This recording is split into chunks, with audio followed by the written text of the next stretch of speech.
میخوایم خیلی آموزش‌های خیلی خوب و اذیت کردن بقیه ایجاد کنیم. خب 20 دقیقه منتظر نباشید، لایک و سابسکرایب فراموش نشه. بریم سراغ ویدیو. بچه الان اومدیم، درستش یعنی نکنید اینطوری سیستمش.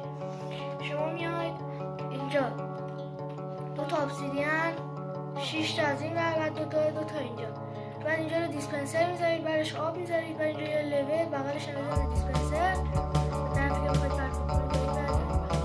بعد اینجا 3 تا بلاک واسه میگید، جلوش استیکی پیستون میذارید، بعدش جلوی استیکی پیستون رو بلاک ردستون، پشتش هم ردستون، بغلش هم یه دونه لول میذارید، داخلش هم داخل دیسپنسر رو بوم میذارید. الان آماده است. یکی اینو میزنید، بعد سریع پشتش رو میزنید. الان این پرتاب میشه دقیقاً میخوره.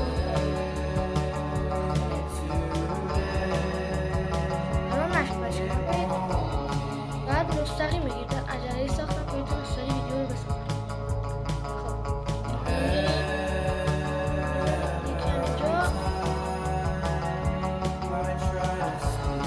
خب خیلی پرتاب نمیشه دیگه، انتظار نداشته باشه.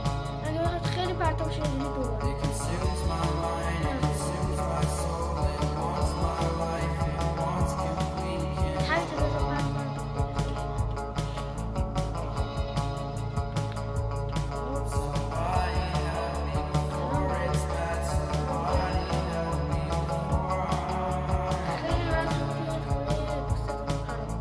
بریم برای آموزش بعدی. دومیشو باید یاد بدم. اینجا 3 تا میذارید، یکم بیاد روش، بعد بیاد روبروش دقیقا یه بلاک فاصله میدید، همطوری تکرار میکنید.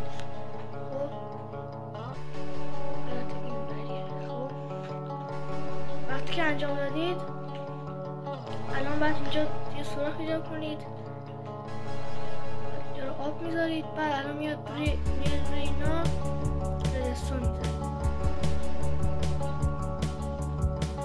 ردستون رو گذاشتید، اینا ردستون میذارید، بعدش اینجا یه ردستون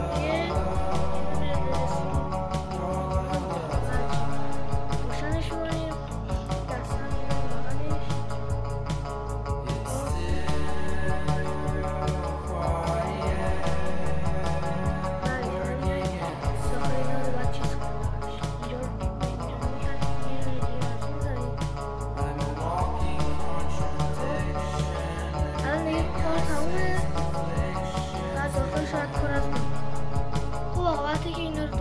اینم روشنش کنید. خب الان کافی فقط شما روشنش کنید و بابونه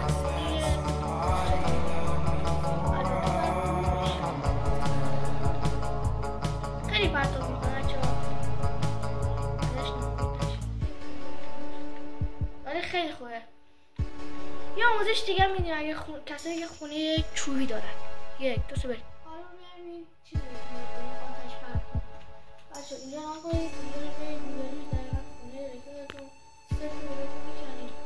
داخلش ردستون می‌ذارید، بغلش دیگه پیستون می‌ذارید، استیکی پیستون. خب استیکی پیستون رو گذاشتید، دقیقاً یه پله مورد نیازتون رو می‌ذارید جلوش. پله‌تون که گذاشتید اینجا ابزرور می‌ذارید،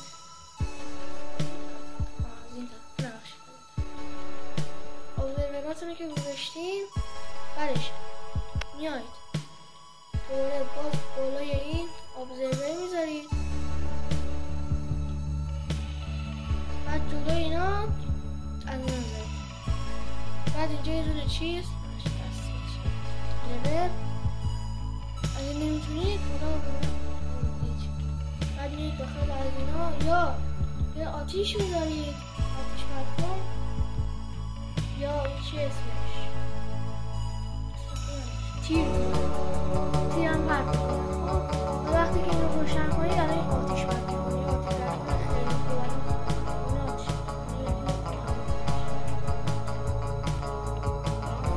این نمیتونم تیر بهتون نشون بدم. من میرم داخلش تیر گذاشتم، این تیر همه چی داخلش تیرهای چیدم. Yeah, امروز بود.